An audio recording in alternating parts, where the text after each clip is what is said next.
Sam 118 అయితే ఇది దావీదు గారు రాసిన కీర్తన అని అంటుంటారు. స్పష్టంగా దావీదు కీర్తన అని మనకు లేదు, కానీ దావీదు గారు రాసిన కీర్తన అని అంటుంటారు. ఈ కీర్తన యొక్క ప్రత్యేకత ఏంటంటే అతి చిన్న అధ్యాయానికి అతి పెద్ద అధ్యాయానికి మధ్యలో ఉంటుంది. 117వ కీర్తన చిన్న కీర్తన, 119వ కీర్తన అతిపెద్ద కీర్తన. అయితే ఈ కీర్తనలో దావీదు గారి సిచ్యువేషన్ ఎలా ఉంటుందంటే, ఆయన చాలా అంటే ఏదో బాధతో రాసినట్టుగా, ఆయన ఒక వర్స్ సిచ్యువేషన్లో ఉన్నట్టుగా రాశాడు. అంటే మేబీ దావీదు గారిని సౌలు రాజు వెంటాడినప్పుడు కానీ, లేదా వాళ్ళ కుమారులు వెంటాడినప్పుడు రచించిన కీర్తనని అని అంటుంటారు. దావీదు గారు బాధపడుతూ రాసిన కీర్తన. ఆయన బాధపడుతూ కూర్చోలేదు, కానీ దేవునికి కృతజ్ఞతాస్తుతులు, దేవునికి స్తోత్రములు చెల్లించాడు. మనం మొదటి వచనం చూసుకున్నట్టయితే, యెహోవా దయాళుడు, ఆయన కృప నిరంతరం నిలుచును, ఆయనకు కృతజ్ఞతాస్తుతులు చెల్లించుడి. దావీదు గారు ఎంతో బాధలో ఉన్నప్పటికీ, ఆయన ఇరుకుల్లో ఇబ్బందుల్లో ఉన్నప్పటికీ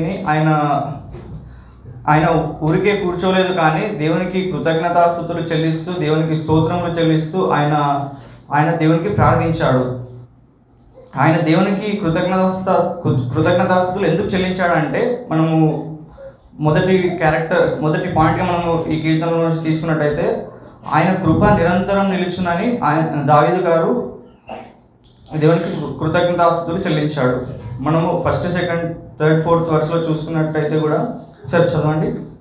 1 to 4. యెహోవా దయాళుడు, ఆయన కృప నిరంతరము నిలుచును, ఆయనకు కృతజ్ఞతాస్తుతులు చెల్లించుడి. ఆయన కృప నిరంతరము నిలుచునని ఇశ్రాయేలీయులు అందరూ గాక. ఆయన కృప నిరంతరము నిలుచునని అహరోను వంశస్థులు అందరూ గాక. ఆయన కృప నిరంతరము నిలుచునని యెహోవా యందు భయభక్తులు గలవారు అందరూ గాక. అలాగే 29th వర్స్లో కూడా అలాగే ఉంటుంది. యెహోవా దయాళుడు, ఆయన కృప నిరంతరము నిలుచుచున్నది, ఆయనకు కృతజ్ఞతాస్తుతులు చెల్లించుడి. అయితే దేవుని కృప నిరంతరం నిలుచును అంటే కొంతకాలం మట్టుకే, ఈరోజు రేపటి మట్టుకే కాకుండా నిరంతరము ఎల్లప్పుడూ ఆయన కృప మన వెంట ఉంటుంది. ఆయన కృప వల్లనే మనం బ్రతుకుతున్నాం. మనం ఈ కీర్తనలో చూసుకున్నట్టయితే ఎవరెవరు ఆయన కృపను పొందుకున్నారంటే, దావీదు గారు, ఇంకా ఇశ్రాయేలీయుల గురించి కూడా ఉంటుంది. ఇంకా అహరోను వంశస్థులు కూడా ఈ దేవుని కృపను పొందుకున్నట్టుగా దీంట్లో మనం చూస్తాము. ఇంకా దేవుని యందు భయభక్తులు కలవారు ఆయన కృపను పొందుకుంటారు. కృప అంటే అర్హత లేని వారి పట్ల దయ చూపించడం దేవుని కృప అని అంటాం. Showing mercy towards unworthy. మనము అంటే ఆ కృపకు ఫిట్ కాకున్నా కానీ దేవుడు మనకు ఆ వర్తినెస్ని ఇచ్చి దేవుని కృప మన ఎడలో చూపుతున్నాడు. దేవుడు మన ఎడల ఎలా కృప చూపిస్తాడంటే, నిరంతరం అంటే ఎటర్నల్గా నిత్యము ఎల్లప్పుడూ ఆయన మన ఎడల కృప చూపిస్తాడు. శాశ్వతమైన ప్రేమతో ఆయన మనల్ని ప్రేమిస్తాడు. మనం ఒక వచనం చూసాం కదా, ఇర్మియా 31:3. దేవుడు మన ఎందుకు కృప చూపిస్తున్నాడు అంటే, చాలా కాలం క్రిందట యెహోవా నాకు ప్రత్యక్షమై ఇట్లా నేను శాశ్వతమైన ప్రేమతో నేను నిన్ను ప్రేమించుచున్నాను గనుక విడువక నీ యెడల కృప చూపుచున్నాను. ఆయన శాశ్వతమైన ప్రేమతో మనల్ని ప్రేమిస్తున్నాడు కాబట్టి ఆయన కృప మన ఎడలో ఉంటుంది. అర్హత లేకున్నా కానీ మనకు అర్హతనిచ్చి ఆయన కృప చూపిస్తున్నాడు. దావీదు గారు కూడా అర్హత లేదు, కానీ దేవుని కృపను పొందుకున్నాడు. ఇశ్రాయేలీయులు కూడా మరీ ఎన్నోసార్లు తప్పు చేసినప్పటికీ కూడా దేవుడు వారిని విడవకుండా నిత్యము ఆయన కృప వారి ఎడలో చూపించాడు. మనం కూడా ఎన్నో దేవుని కృప చేతనే రక్షింపబడ్డాము. ఎన్నోసార్లు మనం తప్పులు చేసినప్పటికీ మనం దేవునికి ప్రార్థించినప్పుడు కూడా ఆయన కృప చేతనే మనల్ని రక్షించాడు.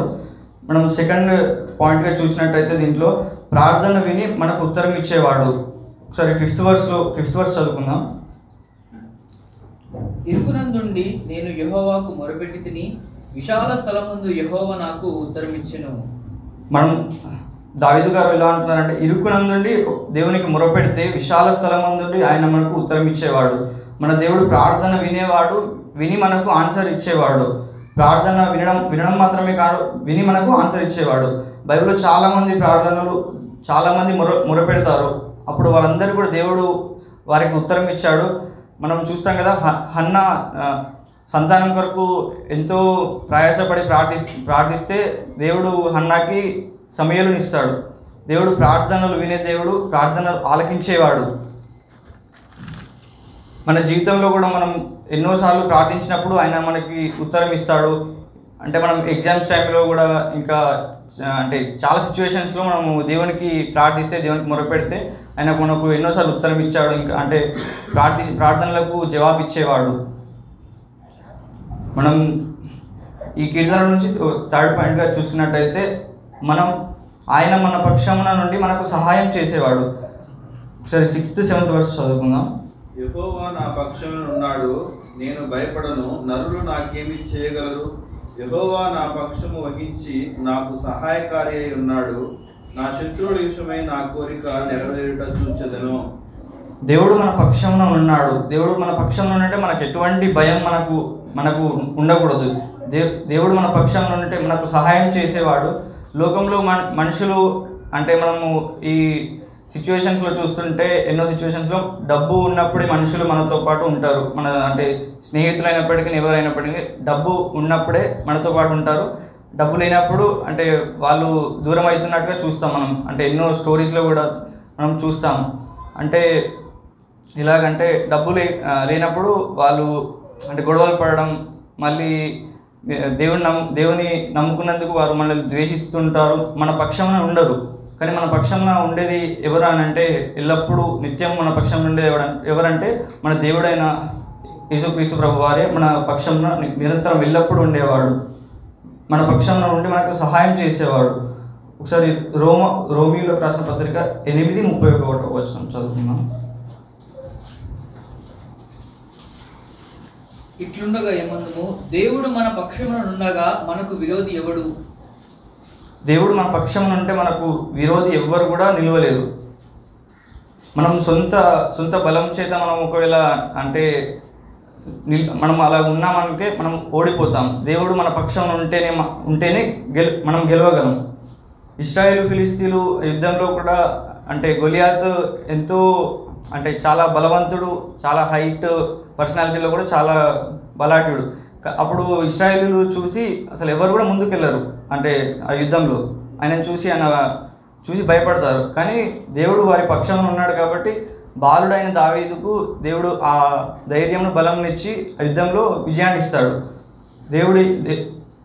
దేవుడు మన పక్షంలో ఉంటే అంత గొప్ప కార్యములు మనం చూడగలం.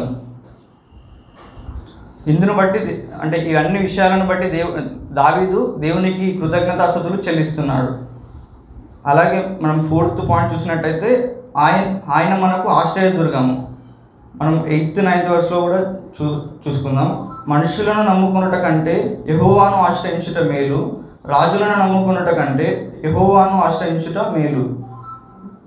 మనుషుల దగ్గరికి ఇంకా అంటే బాధలో కానీ అంటే మనుషుల దగ్గరికి అంటే రాజకీయ నాయకుల దగ్గరికి వెళ్ళిన చాలామంది వెళ్తారు. బట్ వాళ్ళు మనల్ని చేర్చుకోరు, సహాయం చేయరు. ఒకవేళ చేసినప్పటికీ వాళ్ళు టెంపరీగా కొద్ది మాత్రానికి వాళ్ళు సహాయం చేస్తారు. అయితే మా చర్చ్లో అంటే మొన్న 3 days మీటింగ్స్ అయినాయి. అయితే స్పీకర్ గారు జీవిత సాక్ష్యాన్ని పంచుకున్నారు.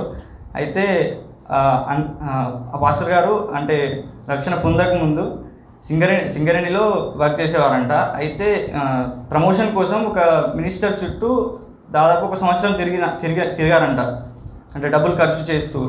అయితే లాస్ట్కి ఆ మినిస్టర్ ఏమన్నారంటే, బాబు మరి అటెండర్ పోస్ట్ ఉంది గవర్నమెంట్ది, చేస్తారా అని అడిగాడంట. మీకు ఒక 1 year మినిస్టర్ చుట్టూ తిరిగితే వాళ్ళు అంటే దీన్ని బట్టి మనం తెలుసుకుంది ఏంటంటే అంటే ఈ రాజకీయ నాయకులను మనుషులను మనం ఆశ్రయిస్తే మనకు ఫలితం ఏముండదు. దేవుని ఆశ్రయించుట ఎంతో మేలు. ఆయన మనకు ఆశ్రయదుర్గము, ఎల్లప్పుడూ నేనున్నాను అని మనకు ధైర్యం ఇచ్చేవాడు మన దేవుడు. సరే మనం సమ్మరీ చూసినట్టయితే మొదటి పాయింట్గా ఆయన కృప నిరంతరం నిలిచిన కాబట్టి మనం దేవునికి కృతజ్ఞతాస్తుతులు చెల్లించాలి. మన ప్రార్థనలు విని ఉత్తరం ఇచ్చేవాడు కాబట్టి మనము దేవునికి కృతజ్ఞతాస్తుతులు చెల్లించాలి. ఆయన మన పక్షమున నుండి సహాయం చేసేవాడు ఎల్లప్పుడూ. ఇందుకై మనం దేవునికి కృతజ్ఞతాస్తుతులు చెల్లించే వారంగా ఉండాలి. ఆయన మనకు ఆశ్రయ దుర్గం, ఎల్లప్పుడూ మనల్ని చూసేవాడు. మనం ఎటువంటి పరిస్థితులు ఉన్నప్పటికీ కూడా ఆయన మనకు ఆశ్రయ దుర్గము, మనల్ని కాపాడే మన దేవుడు. ఇందును బట్టి ఇవన్నిటిని బట్టి మనం దేవుని స్తుతించి ఆరాధించే వారంగా ఉండాలి. ఈ చిన్ని మాటలు దేవుడు దీవించును గాక.